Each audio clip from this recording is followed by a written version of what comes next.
just tried to do this, but I don't know. I guess my internet went away. Happy Whine Wednesday. I don't want to repeat everything that I said, but if you're watching this video later, give us a like, comment, or share. We will also be putting it up on our YouTube page. Whine Wednesday is when you join me for a glass of wine or to whine about your dog. I don't know what just happened here. I'm all thrown off now because I was on a spiel and I lost my video. How weird is that? That's never happened to me in all the time I've been doing Facebook Lives. So what I was trying to share with you guys is that my apologies for going MIA. I kind of, in my mission to declutter, created clutter, and then it had an effect on my brain and I couldn't operate. So I had to reorganize before I could kind of reappear again. And I was just talking about our reopening that we hope will be sooner rather than later. We've been getting a lot of messages this week and a lot of people have been wondering when we're going to reopen, what the situation is. I think people got really excited when some of the restrictions were lifted this past week. Ooh, I'm just going to fix my camera there. But unfortunately, we kind of don't meet the criteria to fully operate right now for a couple of reasons. Our training creates, of course, some gathering, especially our group training. And as well, we're under the coaching training category. So that is part of the criteria that we can't operate right now. So we have a plan. I've been paying attention to everything. We've been talking to people. We have purchased some disc pylon-y type things so that we can practice social distancing when we do operate. As I was saying before, we're kind of not the same as other storefronts that can permanently put something down. So we're going to have to kind of measure things out between clients or group sessions so that we can still practice social distancing and the guidelines. But I want you guys to know we've got our messaging prepared for when we can reopen. We've been really looking at that and planning and plotting, and we're ready as soon as we get the go ahead, okay? And we miss you guys. We love seeing people in person. The virtual training, it has been great. It has allowed me to still connect with people and see people and their dogs and meet people I wouldn't have met before, which is all absolutely amazing. But we are definitely missing seeing people in person, getting that opportunity to kind of connect with you. So we are aware things are going to look a little bit different when we open up, as most businesses now do, but we're prepared for that. We've been coming up with our plans and we're ready to go whenever we kind of get the go ahead. So I see a couple of things there. Hi, Molly. Tell Charlie I said hello and cheers to you. I hope you're having a glass of wine. I hope everyone's having a glass of wine. If you are, tell me about your wine. Tell me what you're having a little drink of today. I am having Jackson Triggs Pinot Grigio, but as you guys know from my wine videos, I love wine. So I just saw that Nova Scotia Wines and Bishop's Cellar in Halifax have partnered together, and next week they're going to sell by the case some Nova Scotia wines in preparation for the 2019 launch of Tidal Bay. So some of my friends who are watching this will know Tidal Bay is like, I just love Tidal Bay. Gaspro Vineyards Tidal Bay is my favorite one, but I do have some others that are at the top of the list. So I'm really excited to get that next week. But yeah, so that's kind of been what's happening with us. I went MIA by accident. Everyone's been, you know, decluttering and doing all these fabulous things, and I made a mess while decluttering, and then my brain couldn't work, so I had to clean before I could do a video. And it's not just because, as you know, I was still training clients virtually, so it's not that I wasn't doing things, but I basically, so where I film Whine Wednesday is in my home office, but basically because I painted my bedroom, everything in my bedroom was in my home office, and it just became chaotic. Like the couch that I'm sitting on here, like my desk was just piled with stuff.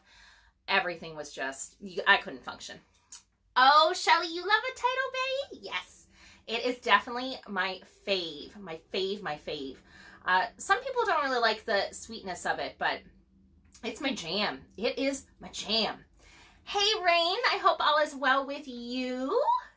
And I hope you're having a little beverage. You deserve one for all the hard work you do. So, besides catching you up to everything that I've been up to and our prep for reopening whenever that may be, I also, of course, like to add a little dog training trick in here as well.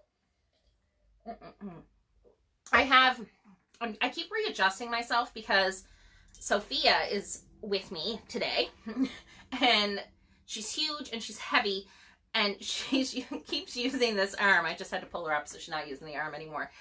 She was using this arm to like prop her up, but I quite frankly don't have the physical strength to hold her up with one arm because she's so huge. Look at her. She's just, everyone likes to see a little Sophia in their life. Look at her. Oh, she's so cute. Ooh, Rain, a Pinot is a good option. That's what I'm having right now, is a Jackson Triggs Pinot Grigio. You're probably having like a Pinot that you made though, which is even better. So, my dog training tip for today, let's see. I kind of wanted to talk, I've been looking at the questions I've been getting from our clients. I've been looking at the questions we're getting from potential clients, messages people are sending about what's happening with their dogs. And I wanted to kind of send out two little things. So one, super important during this time, especially for those of you who have been home more, working from home. We already did a video on this, you know, right at the start of lockdown, but I wanted to touch on it again quickly. I won't spend a lot of time because I'm going to move on. But I want to remind you guys about continuing to create kind of distance between you and your dog, maybe kennel training, crate training. You don't want them to become really dependent on you during this time, especially if you typically didn't work from home, but now you're home all of the time. So it's basically taking measures to prevent separation anxiety. So many of you would know, I have 3 dogs here. So Sophia, who is our youngest, so kind of the most impressionable, she's still very much a puppy. She has been getting lots of kennel time throughout the day. We have a kennel schedule for her, so she's in and out, lots of structured walks, lots of really good things happening for her. Chloe and Coco, who typically don't get put in the kennel, they're not being put in every day during this time, but periodically here, there, wherever, just to kind of create that structure and to make sure that they're not becoming too dependent on us. And we're watching their behaviors to see how they are. Chloe's still acting like her old independent self, so she's good to go. Coco does naturally gravitate towards people, so she deserves a little kennel time because she's gravitating towards me a little bit. And that's just to be proactive for when we go out into the real world. So I did want to touch on that. I had already talked about it in a video there a few weeks ago, or right when lockdown started, so I won't spend too much time.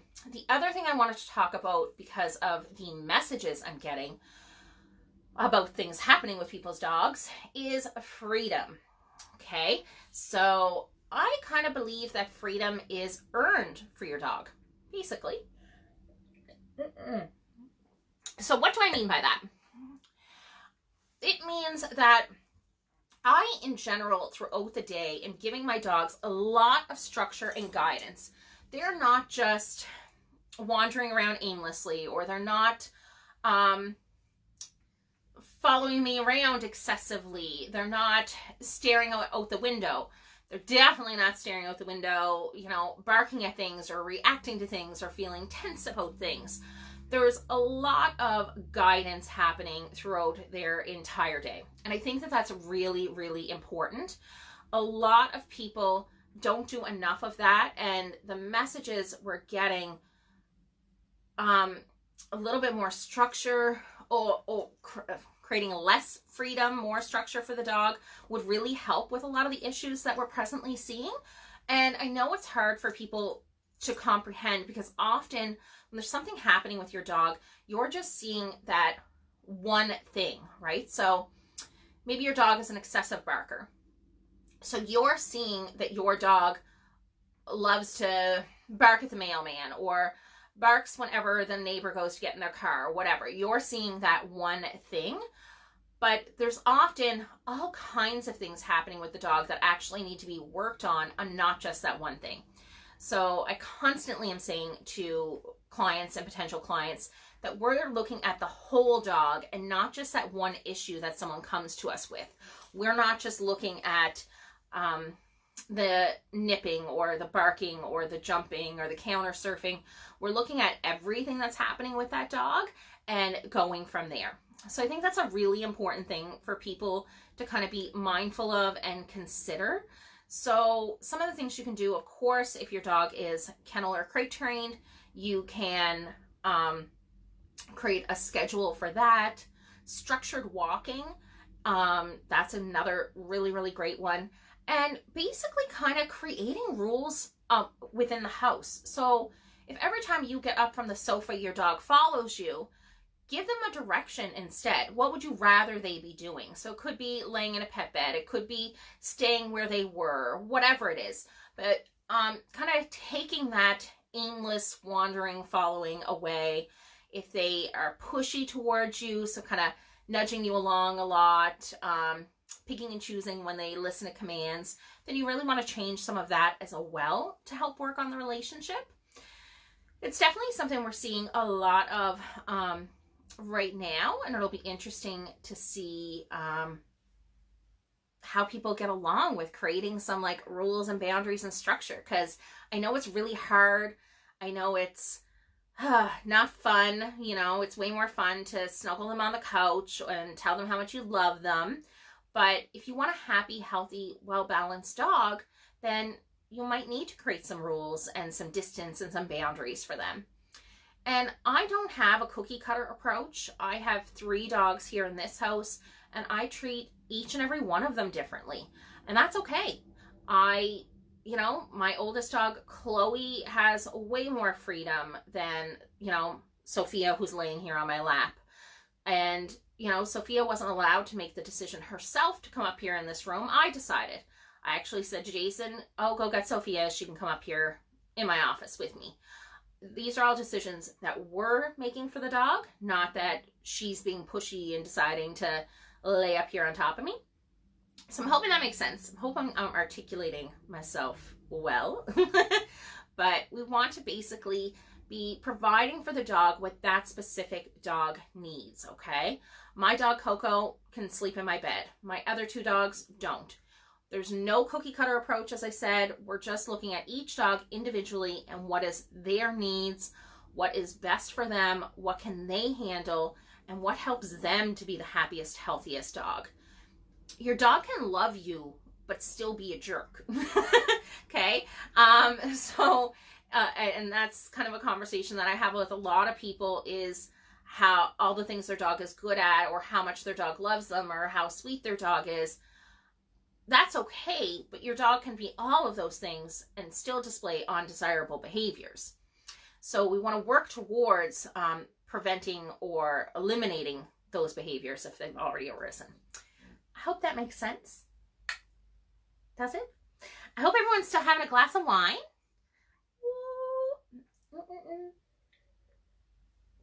I wanted to thank you guys for tuning in. I appreciate the support so much.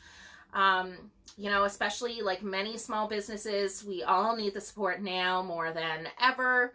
So I appreciate every, you know, like, comment, share that we get, because it is a difficult time for us business owners. It's not business as usual. We're trying to adjust to this new situation. So I want to let everyone know how much we can't speak.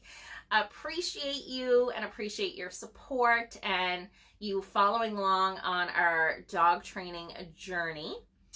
Don't forget that for Whine Wednesday, you can always send us in your questions. So feel free to either comment on this post, send us a message, an email with something that you would like featured on Whine Wednesday. and then we will talk about it. Sophia is literally sound asleep here on my arms. I'll lift her up for you. She's so heavy. Like, she's just a little tank. Hi. Oh, look at her. Look at that face. Look at the face, guys. Oh. Can you hear her little snoring? I hope you guys all have a great night, and we will be back next Wednesday for a brand new video. And stay safe, and I'll talk to you soon. Bye, guys.